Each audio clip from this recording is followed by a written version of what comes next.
Welcome to You Not Crazy Conversations of Hope. We are on episode 8 today, and we are talking about the child within, the importance of embracing our past in order for us to have present wellness. We're going to talk about the inner child. So let's talk. The inner child is a concept that represents the childlike aspect of our personalities, emotions, and memories that reside within us. It encompasses the experiences, needs, and vulnerabilities that we develop during our childhood and continue to influence today our thoughts, behaviors, and even our relationships into adulthood. All right, so ultimately, our experiences as children really impact our adulthood. How does it do that? Well, first, it creates our core beliefs.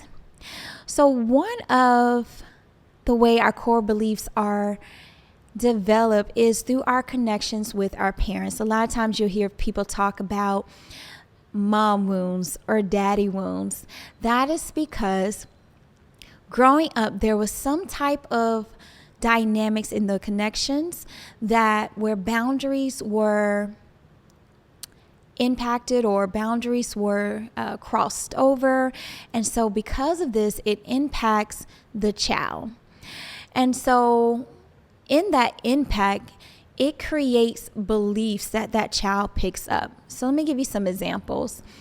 If I have a relationship with my mom growing up, where she, in a sense, was not as present. Okay, let's say I had to take on the role as the caretaker in the dynamics in the home because mom was either gone a lot or maybe she was dealing with her own challenges and she wasn't emotionally available. Or she worked a lot, or she was just out in the streets a lot, or she had an addiction. I then became the caretaker. And so that, in a sense, began to shape how I show up. So meaning I would go interact with my siblings and I had to do, the dishes and homework with them. And so that can then develop a core belief that I have to be the caretaker. I always have to be the responsible one. I always have to make sure I fix things.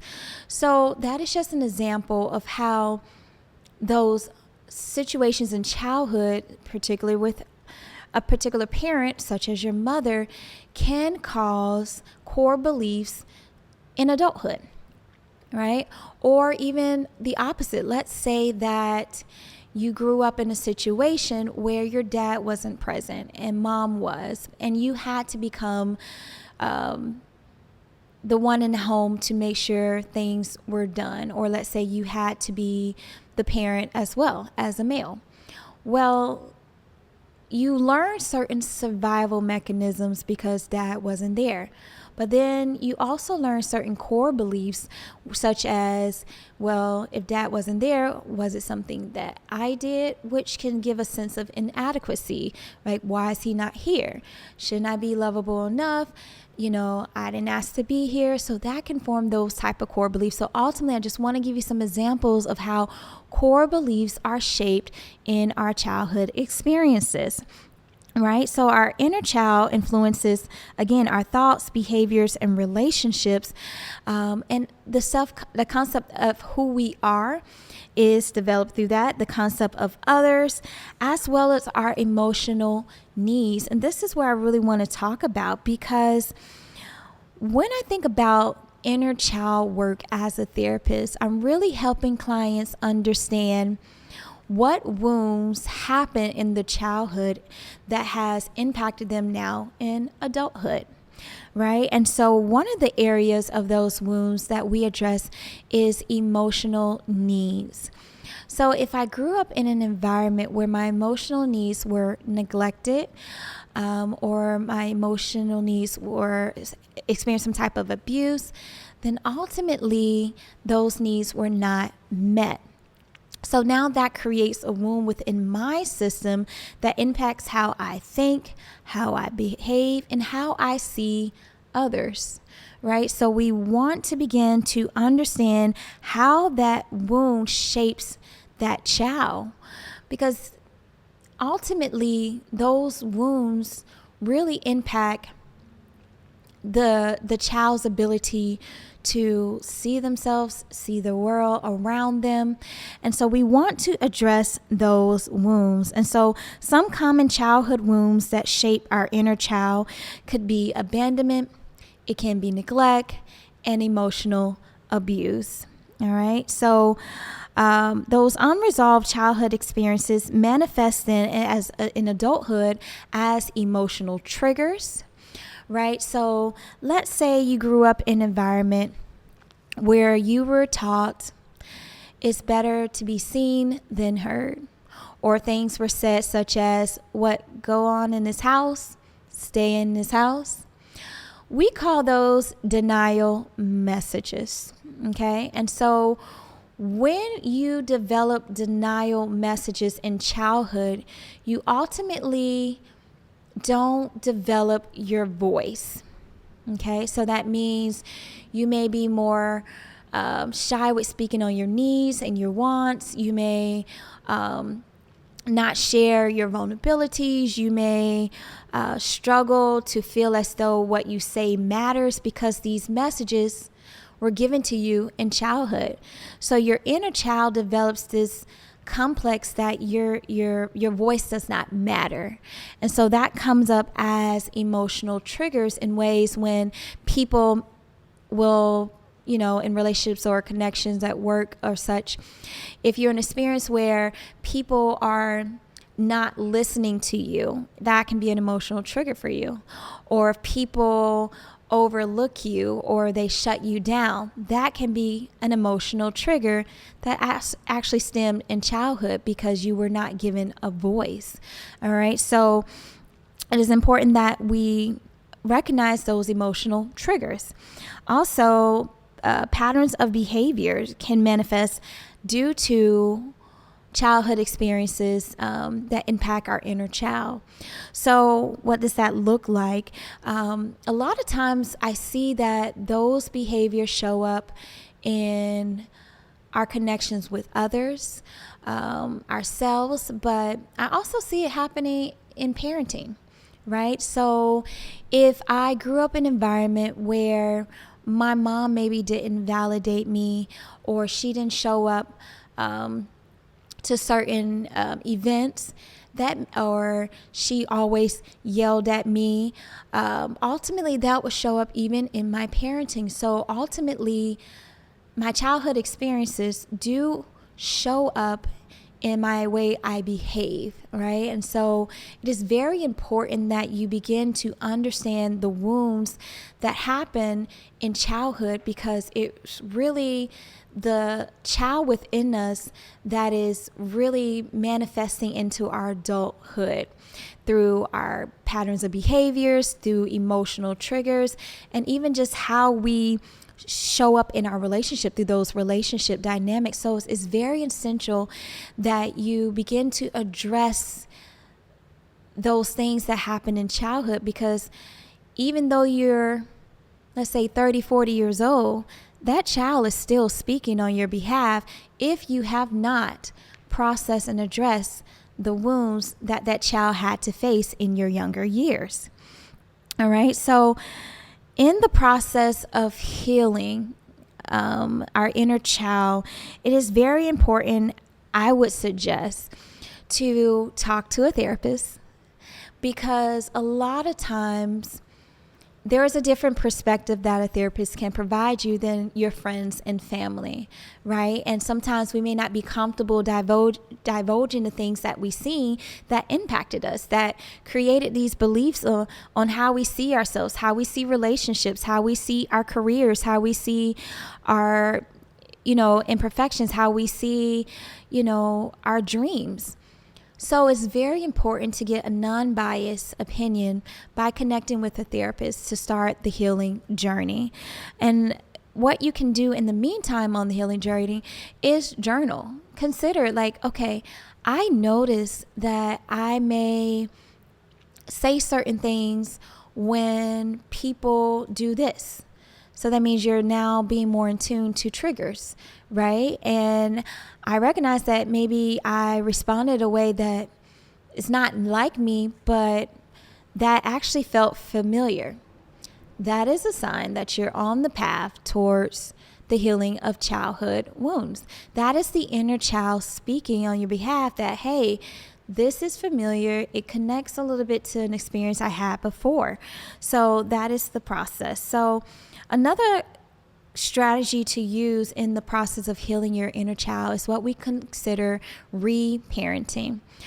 So even if I haven't had the ability to get to a therapist, I can begin what we consider reparenting. And that simply means I'm going to start considering the impact or maybe some of the things that happened that I did before and the response I got based upon the things I did. And what I'm going to do is I'm going to give a different response. So let me give you an example, right? So let's say that you were at school and there was a group of kids goofing around and you were just kind of sitting in the corner and the teacher was having a bad day already and she called you out. Although you were not a part of the group that were playing around, she just got so frustrated that she saw you kind of lean over, so she decided to target you that day. So she called you out in front of all, the class and embarrassed you and said, I'm going to call your parents. And so it kind of really embarrassed you, right? So then your parents get the phone call and then you get home and then your parents are addressing, hey, why did you do this? Why did you do that? They didn't even give you an opportunity to say your part in what actually really happened. They just kind of went on what the teacher said. They didn't ask questions to kind of understand. And they begin to yell at you. I can't believe you did this. I can't believe you did that. Why would you do that? You're embarrassing. And they kind of went in on you, right? So reparenting says that you may have taken that experience into adulthood where you avoid any situation that can cause embarrassment.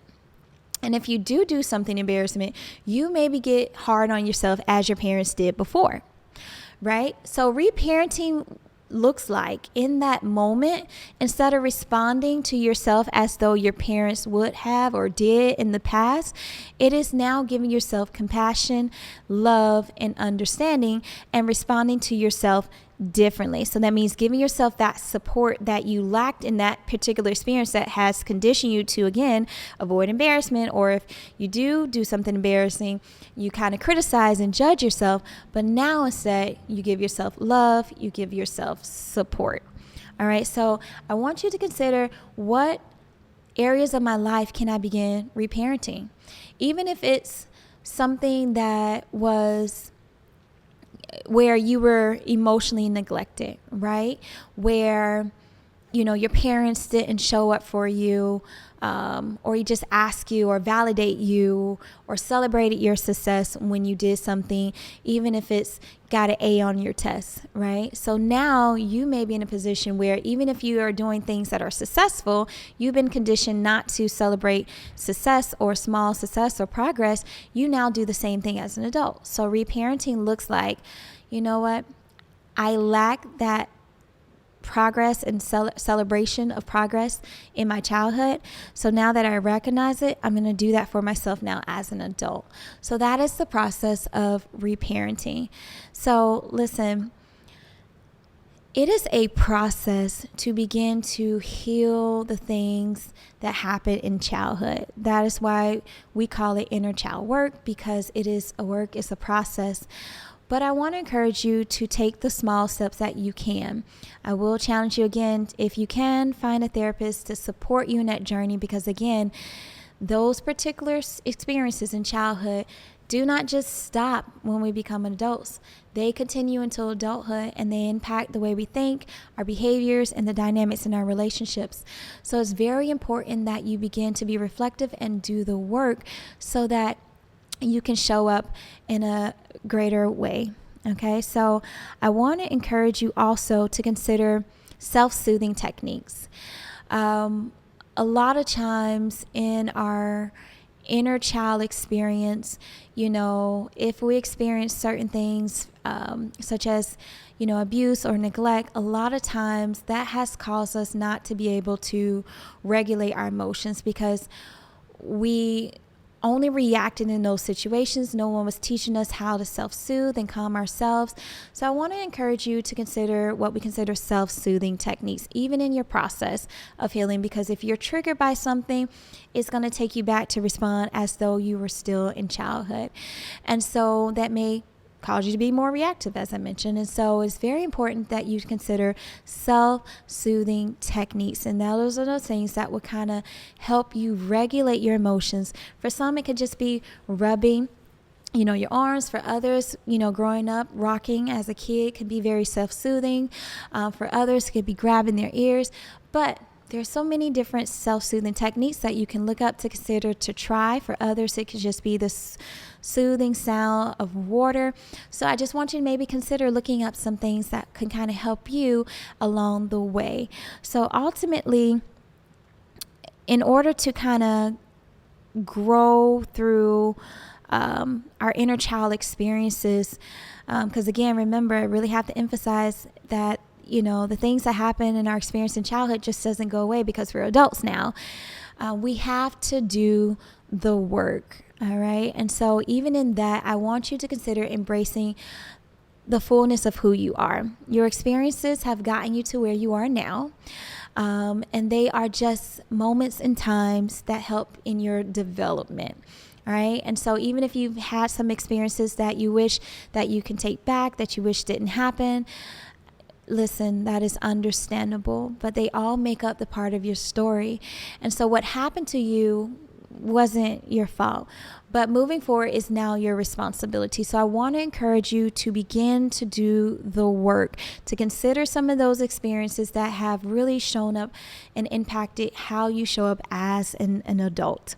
Okay. So I want you to honor your inner child and consider the things that your inner child needs so that you can be a better adult. So I want to leave you with this takeaway, as I hope that you took some insight on really the significance of dealing with your inner child so that you can have more present day wellness. All right. So here's a takeaway. Embracing and healing our inner child is not merely an act of self-care. It's a profound journey of self-discovery and liberation. In tending to the wounds of our past with compassion and understanding, it is then that we pave the way for present day wellness, which unlocks the door to authenticity, resilience, and a profound inner peace. So I want you to consider, knowing what you know now, what do you think your inner child needs for more present wellness? So I thank you for taking the time to tune in, and I hope you took some insightful takeaways from this particular topic. Thank you.